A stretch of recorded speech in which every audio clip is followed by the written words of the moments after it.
project is a chance to explore something new. A new paint range, a new paint, a new technique, a new colour that's intimidated us. I've just come across a phrase that fits very well what I've been, I guess, struggling with for a while.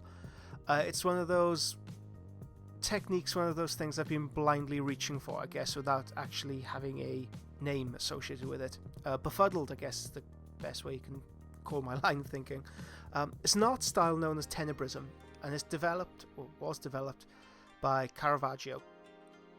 I've talked about his styles many times in the tutorials, and in fact the pre-shade is an adaptation of one of his techniques where he builds up a black and white skeleton frame to then build the rest of his colour on top of. So the pre-shade directly comes from that. However, how Tenebrism is different from that style is that black and white, shadow and light are used in a much more abrupt, immediate fashion. It's something that I've started to do with the Abaddon miniature. It's something I've started to do with this figure who is filled with the joys of life. The definition of Tenebrism is an art style principally concerned with dark tones with stark contrasting light. But this does feel like the kind of like meme version of the technique.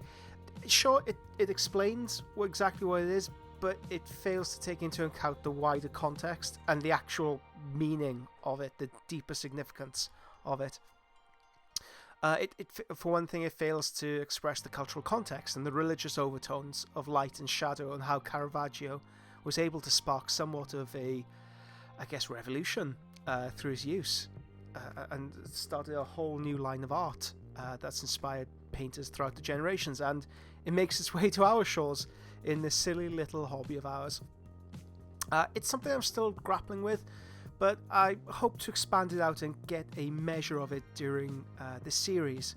And I'll also put together a series of tutorials charting exactly how I wrap my head around this new technique, because it's something that I think is worth exploring.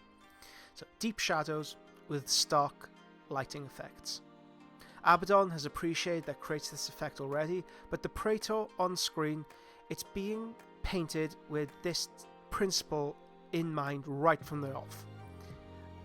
Okay, why have I built this guy for this project? The Istvan 3 campaign very much is centered around Justerin, Abaddon and his bodyguard.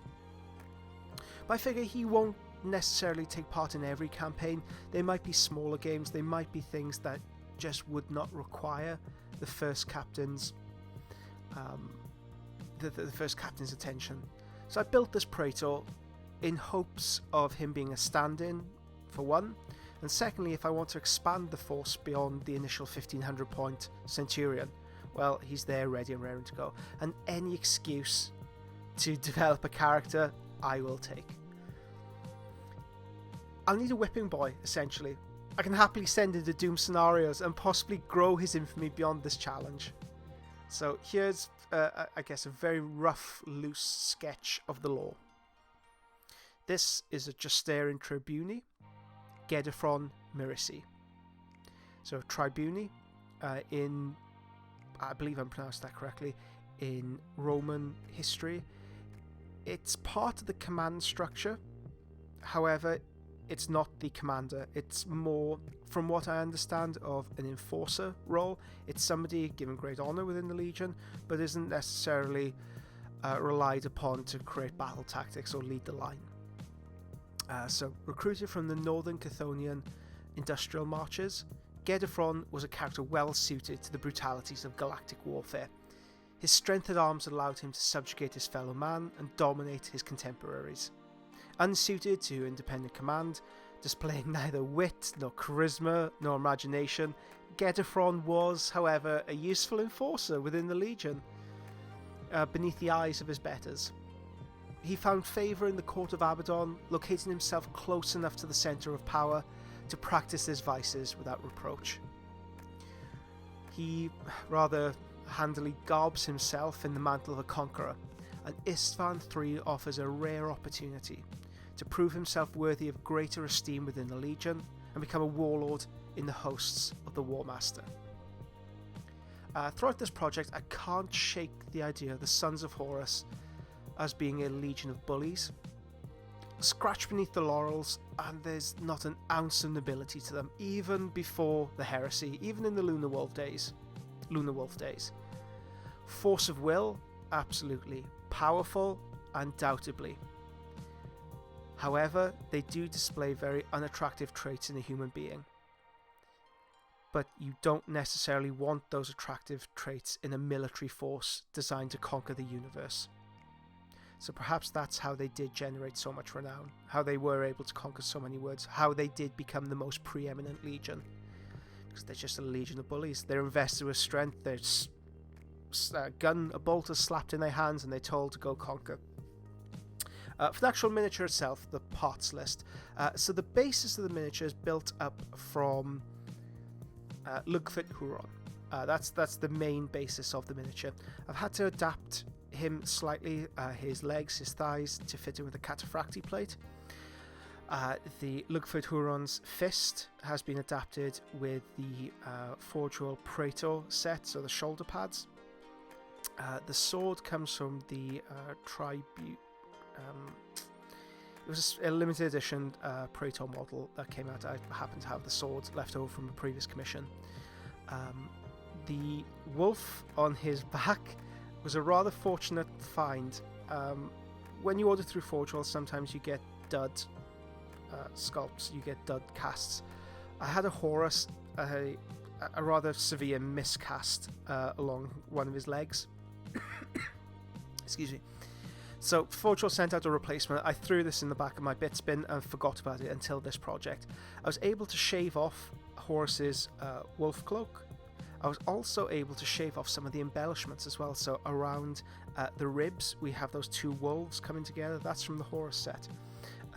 The Eye of Horus in the center of his stomach, that's from Horus as well. And if you look lower, you'll also see coins, Chthonian mirror coins. In Chthonian culture, gang culture especially, when you kill someone, when you slay somebody, you put a coin over their eyes to pay their passage into the afterlife. This coin took on a different symbology within the legions around the time of Istvan III, where they not only had the significance to the old Lunar Wolves Legion, to the Chthonian recruits, but also as signs of an inner structure, a deeper layer, an inner layer within that sits directly underneath the Principia Bellicosa, how their legions were distributed. This mirror coin, in effect, becomes a symbol of treachery. And that's what I wanted to display with this miniature. That's the thinking behind this miniature. I hope that's answered all your questions when it comes to the parts list. And let's have a look to see what our challengers have been up to. Now, if you did want to participate in the challenge, we have set a deadline, a soft deadline, for December the 1st. The original plan was to meet up at Warhammer World and replay the scenarios from Book 1. Unfortunately, that won't be the case anymore. However, you can still join in. You will have an army by the end of it by December the 1st. That's the soft deadline we have set ourselves. All you need to do to participate in the challenge is collect one of the original 3 legions. I can see a Night Lord snuck in there, boo. And add return, so hashtag return to Istvan, 2 S's, 1V, 1A, to any posts, and we will feature them here. Okay, let's have a look. So to begin with, we have Aminos. I'm just going to call you Tanked. So we have Tanked with a gorgeous Emperor's Children scheme. I would expect nothing less from the Scions of the Third. We have Lex's entry here of a Death Guard Apothecary. Very handsome chap years 2, using the newer plastic sets with the older resin. Absolutely gorgeous. We also... Oh, another entry from Tanked. Really nice. So I think what you've done here is use a really nice combination of weathered and clean lines. It's weathered enough where you don't lose the legibility of the miniatures, and a really, really nice green there. We have Kid Dangerous 117. Now, he's part of my local gaming group, and I've had the pleasure to see this thing develop. I can't wait to play it on the tabletop. Can't wait to... I think he's on the traitor side, but I'm sure we'll bump heads anyway. Okay, we have the redoubtable Anvils of Kono. He is doing a series of retrospectives on his work, one of which includes this Emperor's Child that he's developing for the Return to Istvan project. Cannot wait to see a lick of paint on it. Can't wait to see what you do with that, Jack. Okay, we have the Warrior Painter 91. He is a student of mine, and I've, again, been privileged to see this project develop off camera, as it were, and help him with the colour choices, and just develop his technique and what he wants to achieve with this project. In this case, of course, heavy weathering. Why would you do this force and not do heavy weathering? This is going to be something special, this force. It really is, once it's going to be complete. Okay, we have letters from the front. Reaver Titan. Could it possibly be the Reaver Titan that kicks down the church on top of Loken and Abaddon as they duel? Either way, very, very nice. We have Kinru Blade. Gorgeous set of green Sons of Horus with a really nice complementary basing scheme to them. And then finally, last but not least, we have Ollie's Wargaming. It comes in everybody's life when you're painting a Legion where you just need to grind through 20 dudes. And that's what Ollie's doing at the moment, grinding through dudes. Congratulations, I'm so proud of everything. So those are just the very barest highlights of that hashtag Return to Istvan. If you did want to join in, we would love to host you. If you were looking for ideas for colour schemes, we do have a full Sons of Horus 4K video tutorial available, as well as Emperor's Children and Death God. So there are no excuses not to dive in and enjoy this, I guess, challenge that was born out of COVID. When we look back on this time, we will look back, I'm sure, with PTSD. Thank you very much, guys. I'll catch you in the next Return to Istvan blog update.